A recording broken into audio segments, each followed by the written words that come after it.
Let's talk about the Z-sit exercise. This is really great for working hip mobility and hip strength, as well as some core strength. We're working on transitions, moving through our spine. Lots of different great things are happening with this exercise. Let's show you how to do it. First of all, we're going to start in a Z-sit. What this is going to look like is having both knees bent, one in front, one hooking behind. This front foot is going to be at my back knee.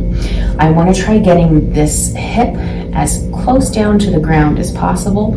If things are pretty tight, you might not quite be able to sit down, or if you do, this front knee might lift up a little bit. That's something that we'll just work through over time.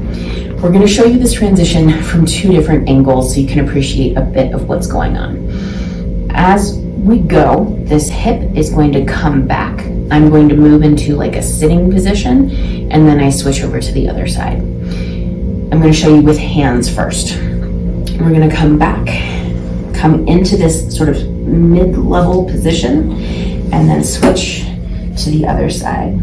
And then again, come up through that middle position and switch to the other side.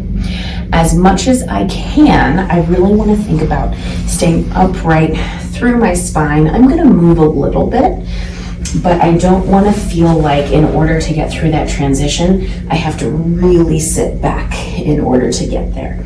Stay up as much as you can, work through that middle, and come to the other side. And again, if you need to use your hands to help you at first, that's totally okay, but see what you can do with it.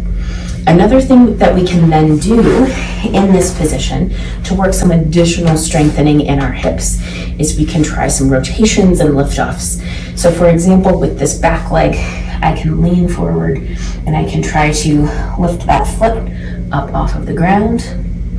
I can try lifting the leg up off of the ground.